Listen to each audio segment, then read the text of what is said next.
बेहतरीन drama serial तेरे बिन के इस ब्रेकअप के सीन ने सबका दिल ब्रेकअप कर दिया है। लेकिन आप लोग बिल्कुल मुतमिन रहिए, ऐसा कुछ भी नहीं होने वाला है इंशाल्लाह। इस एपिसोड यानी कि लास्ट एपिसोड में आप देखेंगे कि फिर से सारे मामलात सुलझ चुके हैं।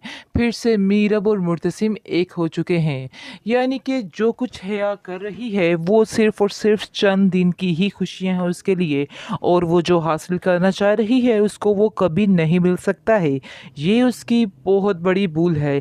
वो समझ रही है कि वो ये सारे नाटक वगैरह करके सबको अपने अंडर कर लेगी। उसने खैर अपनी सगी बेटी को यानी कि मुर्तसिम की बहन को उसके खिलाफ कर दिया, उसकी माँ के।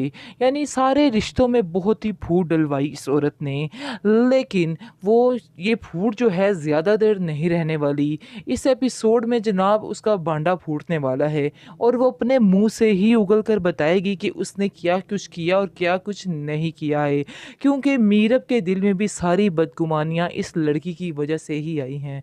ये नहीं कि सिर्फ और सिर्फ मुर्तसिम के दिल में जो कुछ आया, मीरब के दिल में भी सारी नफ़रत इसी लड़की की वजह से आई। इसी ने ही सारे काम गड़बड़ किए हैं।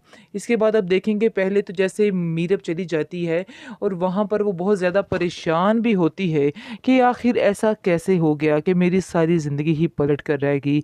उसकी माँ और उसके बाप काफ़ी ज़्यादा उसको देख के परेशान होते हैं और कहते हैं कि तुम्हारी ये हालत हमसे नहीं देखी जा रही है। जिसको सुनकर आप देखेंगे काफ़ी ज़्यादा टेंस हो जाती है मीरब, और कहती है कि मैंने अब अपना फ़ैसला कत्ल कर लिया है और इस फ़ैसले से मुझे कोई भी नहीं रोक सकता है। मुझे यकीन है कि जो मैंने फ़ैसला किया है आप इस फ़ैसले में भरपूर मेरा साथ देंगे। पहले तो एक दफ़ा आपने मेरा साथ छोड़ दिया था और बड़ी मुश्किल से मैंने अपने ऊपर कंट्रोल किया है। लेकिन अगर आप दोबारा इस तरह करेंगे तो फिर मेरा किसी पे कोई यकीन नहीं रह पाएगा।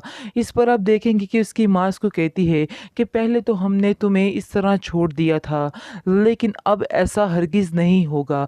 हम दोनों तुम्हारे साथ हैं और हमेशा तुम्हारे साथ ही रहेंगे। तुमने बिल्कुल भी किसी बात से परेशान नहीं होना है। हम तुम्हारा साथ देंगे, कोई और दे या ना दे।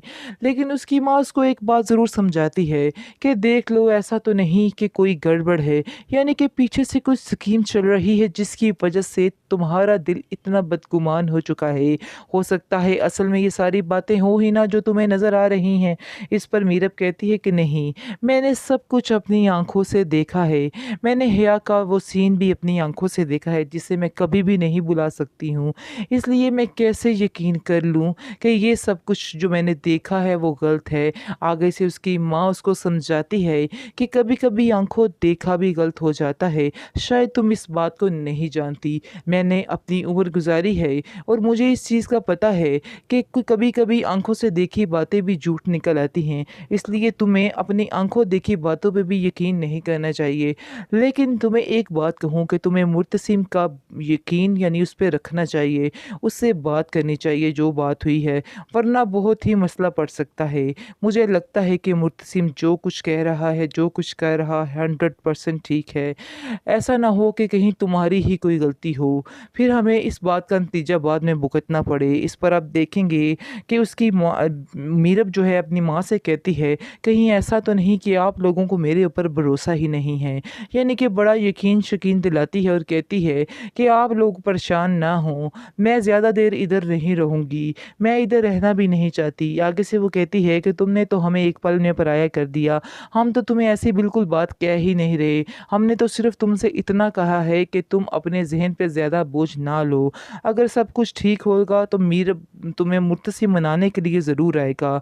ऐसा ही होता है, आप देखेंगे कि जब कि मीरब इस घर से चली जाती है, तो जो मुर्तसिम की माँ है वो काफ़ी ज़्यादा परेशान रहती है और ज़्यादा अलर्ट हो चुकी है पहले से भी ज़्यादा। और उसे समझ आ रही है कहीं ऐसा तो नहीं कि ये सारा किया दरा हया का हो, जिसकी वजह से ये सारा काम गड़बड़ हुआ है। इस पर आप देखेंगे कि वो मुर्तसिम से कहती है कि आप दोनों के दरमियान क्या लड़ाई झगड़ा हुआ है, मैं तुमसे पूछना चाहती हूँ। इस पर मुर्तसिम कहता है कि मैं इस बारे में कोई बात नहीं करना चाहता हूँ। आगे से आप देखेंगे कि वो कहती है कि नहीं, तुम्हें मुझे सारी बात बतानी होगी ताकि मैं कोई निचोड़ निकाल सकूं, लेकिन मुझे ऐसा लग रहा है जैसे मीरब की इसमें कोई गलती नहीं है और जो कुछ हुआ सिर्फ़ और सिर्फ गलतफ़हमी की वजह से हुआ, क्योंकि चोर असल में पकड़ा गया है। चोर है हिया, तुम्हारी अपनी कज़न जिसने सारा कुछ किया है, सारी गेम रचाई है और तुम दोनों में फूट डलवाई है। इसलिए तुम्हें इन बातों का भूलना होगा और जाकर उससे माफ़ी तलाफ़ी करके उसको घर लेके आना होगा। इसके बाद आप देखेंगे कि मुर्तसिम जो है पहले तो मानता ही नहीं, कहता है कि नहीं मैं नहीं जाऊँगा वहाँ पर, ऐसा हो ही नहीं सकता कि मैं उसको मना कर घर लेके आऊँ। इस पर हिया कहती है कि आप बहुत बड़ी गलती कर रहे हैं उसको इधर लाने की। आप दोबारा इसको लेके आएँगे, दोबारा से वही तमाशे इधर लगेंगे। इसलिए बेहतर यही है कि उसको दिल से निकाल दें और उसको उधर ही रहने दें, वो वहीं पे बेहतर है। आगे जो उसकी माँ कहती है मुर्तसिम की, अब मैं तुम्हारा बंदोबस्त करती हूँ। अब मुझे समझ लग चुकी है कि सारी असल फ़साद की जड़ जो हो वो तुम ही हो। और क्या कहते हैं, इसके बाद हिया बहुत ज़्यादा रोती है और कहती है कि मैंने भी ये सब कुछ मजबूरी में किया है, इसके अलावा मेरा कोई इरादा नहीं था आप लोगों को कोई किसी किस्म का दुख पहुंचाने का या कोई चोट पहुंचाने का। इसके बाद वो कहती है जो कुछ तुमने किया है, लेकिन अब तुम्हारा मैं देखना क्या हाल करती, अब तुम्हें यहाँ से चलता करूँगी। वो बहुत जल्द आप देखेंगे कि उसका भी रिश्ता करती है और उसको भी वहाँ से जाने के लिए कह देती है और वहाँ से वो चली जाती है। दूसरी जगह मरियम आती है कुछ दिन बाद अपने घर और आकर अपनी माँ से कहती है कि मैंने सारा कुछ अपने शोहर को बता दिया था, सारी हकीकत बयान कर दी थी। इसके बाद उसने मुझे एक्सेप्ट किया है, तो अब मैं थोड़ी रिलैक्स हूँ और मुझे ऐसा लग रहा है कि जैसे अब जो कुछ हुआ है बिल्कुल ठीक हो गया है। यानी कि मेरे दिल में जो बोझ था वो भी कम हो चुका है, इसलिए अब मैं बिल्कुल इन बातों पर परेशान नहीं हूँ। उसकी माँ कहती है वैसे की तो तुमने बहुत बड़ी बेवकूफ़ी है, बहरहाल तुमने अब बेवकूफ़ी कर दी है तो अब तुम्हारा क्या हो सकता है। इसलिए चलो जो हो गया बेहतर हो गया, इसका मतलब है तुम्हारा काम भी सेट हो गया है। दूसरी तरफ आप देखेंगे कि वो मीरब को मनाने के लिए जाते हैं। मीरब पहले तो बड़े नखरे करती है, कहती नहीं जी मैंने नहीं आना, मैंने नहीं आना, ये नहीं करना, वो नहीं करना। वो कहती मैं इधर नहीं आ सकती हूँ। आगे से आप देखेंगे कि मुर्तसिम की माँ जो है वो उसको कहती है कि मेरी खातिर तुम घर चलो। आगे से वो कहती है पहले भी आपकी खातिर ही घर आई थी, तो सारा तमाशा मैंने अपनी आंखों से देखा था। अब मैं आपको सारी बात क्लियर बताऊँ कि उधर हुआ क्या था। वो कहती है तुम्हें मुझे कुछ भी बताने की ज़रूरत नहीं है, मुझे सारी समझ आ चुकी है कि हिया ने क्या चालाकी की है।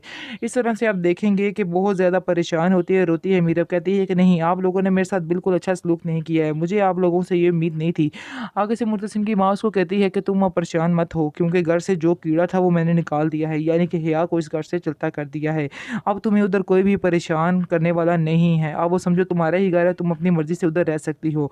कोई तुम्हें किसी चीज़ में रोक-टोक नहीं होगी, इसलिए तुम्हें टेंशन नहीं लेनी और तुम्हें सीधा-सीधा मेरे साथ जाना है। और हम सब तुमसे माफ़ी माँगते हैं, मुर्तसिम भी तुमसे माफ़ी माँगता है, हमें सबको माफ़ कर दो और हमारे साथ चलो। आगे से उसके माँ-बाप उसको समझाते हैं कि नहीं तुम्हें उधर जाना चाहिए, वो सब तुमसे माफ़ी माँग रहे हैं। यानी कि इसमें उन्होंने बताया है कि उसकी तरबियत का असर ये है कि वो बड़ों की बात को टाल नहीं सकी, तो इस तरह से वो माँ बेगम के साथ, मुर्तसिम के साथ उनके घर वापस चली जाती है। वहाँ पर जाकर वो बहुत ज़्यादा सारे खुश रहते हैं। मीरब जो है वो भी बहुत ज़्यादा खुश रहती है और पुरानी सारी बातें वो दोनों भूलकर एक नई ज़िंदगी की शुरुआत करते हैं। दूसरी तरफ आप देखेंगे हिया भी अपने घर में खुश है और मरियम भी अपने घर में खुश है। यानी कि उनकी फैमिली बहुत ज़्यादा खुश नज़र आ रही है। मरियम बहुत ज़्यादा खुश होती है जब मीरब को देखती है, मुर्तसिम के साथ कहती है कि मैंने बहुत सी दुआएँ माँगी थी तुम्हारे लिए जो आज कबूल हो चुकी हैं। आगे से अगर आपको ये मेरी वीडियो पसंद आई है तो काइंडली मेरे चैनल को ज़रूर सब्सक्राइब कीजिएगा। शुक्रिया।